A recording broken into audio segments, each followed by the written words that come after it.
Hey guys, the good, the bad, the buggy, here to show you how to beat the final boss in the Surge rogue process.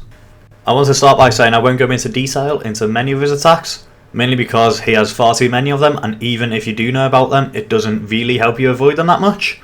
The easiest way I found to destroy this boss was to get through the first phase as quickly as possible, so I'm going to give you a few tips on how to do that. When entering the arena, the boss can do one of three things.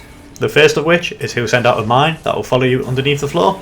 This will be really obvious that there'll be a black shell zooming towards you, following you around the arena. Just wait for this thing to go off enough times, and then you can engage the boss. Alternatively, the boss can produce 4 blue projectiles above his head.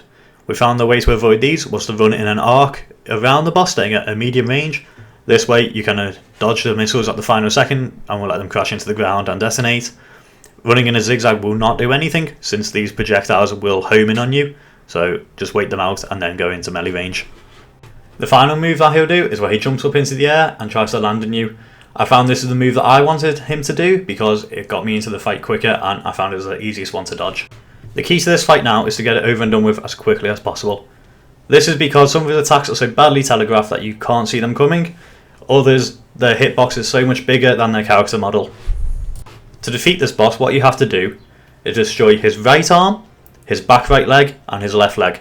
To do this, I locked onto each limb in turn, slid attack it with a nice big two-handed weapon. For me, I felt they were doing the most damage per hit, because after you've done 1 or 2 hits, you need to get out of there because he can do an untelegraphed attack where he'll curl up into a ball and do a massive explosion around him. It's super fast and super deadly.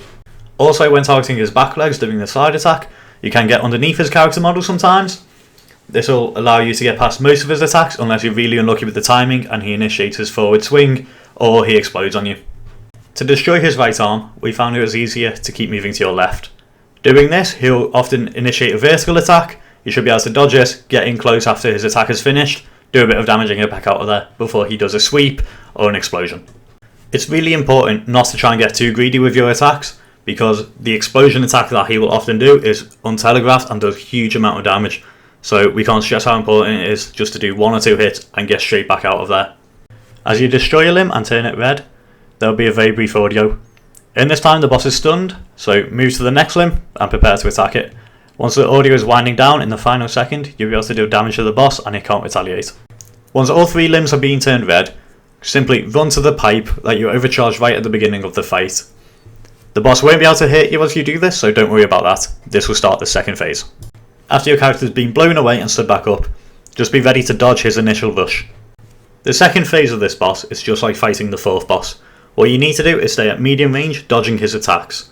After his combo is finished, you can get back in, do a quick hit, and get straight back out of there. What you need to do is monitor your stamina at all time. You don't want to be left with an empty bar. If your bar is pretty low and you can get a hit in, don't take that hit, just wait for your stamina to refill and continue dodging. The ideal time for you to counter this boss is after he's done his 3-pronged attack. Once he's done that, you should be able to get in there, have your 1 hit, and get back out of there. But he can mix up his attack patterns. Even if you are staying at medium range, every now and then he will just throw in like a 10-move combo. Just keep dodging and wait for this to run its course. This is when you'll have a lot of stamina used. So the second stage is relatively straightforward compared to the first. You just need to keep monitoring your stamina, dodging those attacks, and picking the right moment to engage him.